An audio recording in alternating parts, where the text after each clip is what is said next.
क्या जेमस्टोन्स के द्वारा शेयर मार्केट में फॉरेक्स ट्रेडिंग में क्रिप्टो करेंसी में लाभ लिया जा सकता है?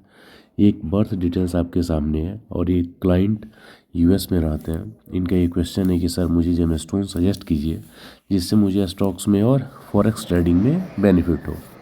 मैं Sumant Kashyap grand astro vastu expert अपने यूट्यूब चैनल में आपका स्वागत करता हूँ। और ये डिटेल्स आपके सामने है। मुंबई का इनका जन्म 21 नवंबर 1973 का 9:35। जब भी क्लाइंट का कोई क्वेश्चन होता है कि पार्टिकुलर मुझे बिजनेस के लिए, शेयर मार्केट के लिए या नौकरी में ग्रोथ के लिए, जो भी चाइल्ड बर्थ के लिए अलग अलग जो रीज़न होते हैं, तो इसके लिए क्या उपाय करें या क्या जेमस्टोन पहने जिससे बेनिफिट हो, तो सबसे पहले हमें वो जो प्रश्न है उससे संबंधित कुंडली में योग देखना चाहिए कि वो कैसा है, उसकी स्ट्रेंथ क्या है। जैसे इनको share market, forex trading, crypto currency इससे रिलेटेड जानना है, तो सबसे पहले हम ये देखेंगे कि क्या इससे लाभ का योग है या नहीं। तो आइए ये डिटेल्स है, इनकी कुंडली देखते हैं और यहाँ हमें आना इस लग्न वाले में जो 3 पॉइंट है यहाँ टच करेंगे और ये केपी वाले सेक्शन में आएंगे। यहाँ आने के बाद हमें आना है ये भाव संधि चार्ट में। भाव संधि चार्ट में जब आप आएंगे तो पंचम भाव का जो उपनक्षत्र स्वामी है वो है बुध, दूसरे भाव का उपनक्षत्र स्वामी है चंद्र। पांचवा भाव से ही हम देखते हैं शेयर मार्केट को, फॉरेक्स ट्रेडिंग को, क्रिप्टो करेंसी को। और सेकंड हाउस को इसलिए देखते हैं कि आपकी धन की स्थिति कैसी है, क्योंकि जो भी पैसे आप इन जगहों में लगाते हैं वो आप अपनी सेविंग्स को लगाते हैं। तो बुध रिजल्ट क्या दे रहा है हम देखते हैं। तो बुध रिजल्ट दे रहा है 1 और 4 का, राहु के नक्षत्र में जो रिजल्ट दे रहा है 5, 6, 7, 8, 9, 10, 12 का, और सूर्य के उपनक्षत्र में जो रिजल्ट दे रहा है 3 और 5 का। शेयर मार्केट के लिए निगेटिव हाउस की बात करें तो चौथा भाव भी निगेटिव होता है, और पांचवें के साथ साथ यदि 8, 9, 12 है, चौथा भी निगेटिव होगा, और पांचवें के साथ साथ यदि 8, 9, 12 है तो ये भी निगेटिव होता है। यानी पांचवा कस्पल सबलॉर्ड पूरी तरह से मना कर रहा है। दूसरे कस्पल सबलॉर्ड की बात करें तो धन के लिए तो अच्छा है, लेकिन चौथा भाव शेयर के लिए निगेटिव है। वैसे ही ये 6, 10, 11 धन के लिए अच्छे हैं। सबलॉर्ड स्तर की बात करें तो आठवां भाव धन की स्थिति में इरेगुलर फ्लो ऑफ मनी देता है, यानी रुक रुक कर कभी पैसा आएगा कभी नहीं आएगा, साथ ही साथ अचानक से धन लाभ भी देगा। लेकिन 8 और 12 अचानक से धन के नुकसान का भी है। यदि आप इन्वेस्टमेंट करते हैं, शेयर मार्केट में आप सर्विसेज देते हैं, कुछ टीचिंग करते हैं, कमीशन वर्क करते हैं, तो फिर 8 और 12 आपके लिए गेंस के भी हो जाते हैं, लेकिन 9वां भाव नुकसान का है। तो कुल मिलाकर जो धन वाला दूसरे भाव का जो कस्पल सबलॉर्ड है, प्लेनेट और स्टार वाइज धन के मामले में अच्छा है, सबलॉर्ड स्तर पे मिक्स्ड रिजल्ट है। तो ओवरऑल हम देखेंगे तो इसमें 70 to 80% पॉजिटिव रिजल्ट है, 20 to 25% निगेटिव रिजल्ट है। लेकिन पार्टिकुलर शेयर मार्केट की हम बात करें तो 4, 8, 9, 12 निगेटिव है।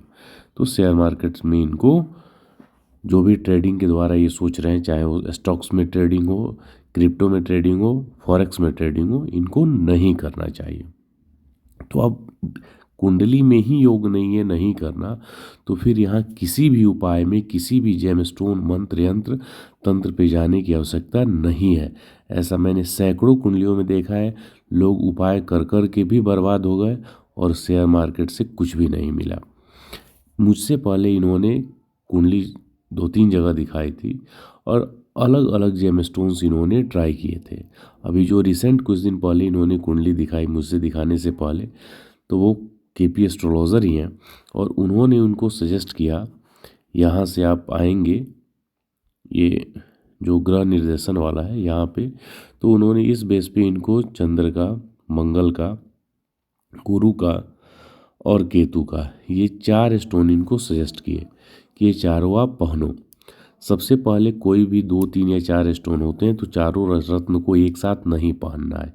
एक बार में एक ही रत्न पहनिए, फिर उसके रिजल्ट को 1-1.5 महीने तक चेक कीजिए। यदि आपको अच्छा लगता है, बेनिफिट है, तो फिर उस स्टोन को कंटिन्यू कीजिए। फिर जो दूसरा रत्न पहनना है, यानी पहला जो आपने रत्न पहना है उसके 1 से 1.5 महीने के बाद दूसरा रत्न पहनना है, फिर उसके रिजल्ट को चेक करना है। तो जब एक बार में एक रत्न पहनेंगे तो आपको पता चलेगा कि कौन से रत्न पहनने के बाद क्या बेनिफिट हुआ या क्या नुकसान हुआ। यदि चारों एक साथ पहन लेंगे तो समझ में नहीं आएगा। अब इसी चीज़ को जब यहाँ से आप एनालाइज करेंगे तो आपको पता चलेगा सूर्य का रत्न कभी भी नहीं पहना जा सकता।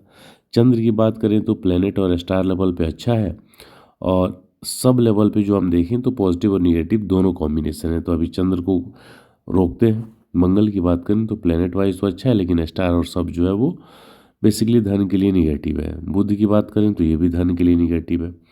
गुरु की बात करें तो यहाँ भी धन का नुकसान कराएगा। शुक्र की बात करें तो शुक्र की स्थिति में अगेन जो 5, 8, 9, 12 की कॉम्बिनेशन है, फिर ये धन के नुकसान का है। शनि की बात करें तो शनि में भी धन का नुकसान है। राहु की बात करें तो राहु इटसेल्फ नुकसान ही दे रहा है। केतु की बात करें तो प्लेनेट लेवल पे तो नुकसान है, लेकिन स्टार और सब लेवल पावरफुल है, तो ये दोनों अच्छा है। यानी इसकी जब स्ट्रेंथ वाइज बात करें तो 80 to 85% ये पॉजिटिव रिजल्ट दे रहा है। तो अब चंद्र और केतु यही दो ऐसे प्लैनेट्स हैं जिनके स्टोन को आप ट्राई कर सकते हैं, बाकी किसी का भी स्टोन आप ट्राई नहीं कर सकते। दूसरी चीज़, शेयर मार्केट के पॉइंट ऑफ व्यू से तो करना ही नहीं है, क्योंकि शेयर मार्केट आपके लिए सूटेबल नहीं है। तो शेयर मार्केट में जो आप ट्रेडिंग करने की सोच रहे हैं तो उस पैटर्न को बदलिए। अब इनका ये कहना है कि मुझे काफ़ी नॉलेज हो चुका, पिछले 15-20 साल से मैं इस फील्ड में हूँ, मैं किसी दूसरे को बताता हूँ, कुछ भी टिप देता हूँ तो उसको बेनिफिट हो जाती है। तो वो चीज़ आप यूज़ कर सकते हैं, क्योंकि 5वां और 8वां भाव है, 5, 8, 9 टीचिंग का है, कमीशन का है, तो ये आप कर सकते हैं दूसरे को गाइड करके।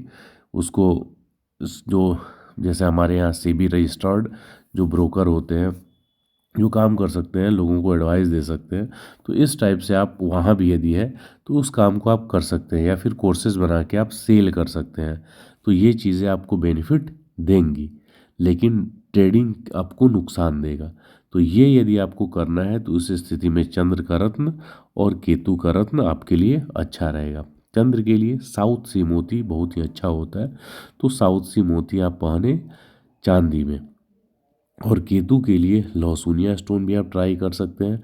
सुलेमानी हकीक जो आता है वो भी ट्राई कर सकते हैं। टाइगर आई स्टोन आती है, ये भी ट्राई कर सकते हैं। लेकिन एक बार में एक ही स्टोन पहनना है, 1 से 1.5 महीने उसके रिजल्ट को देखना है, फिर उससे जब बेनिफिट हो तो उसके साथ दूसरे स्टोन को आप ट्राई कीजिए।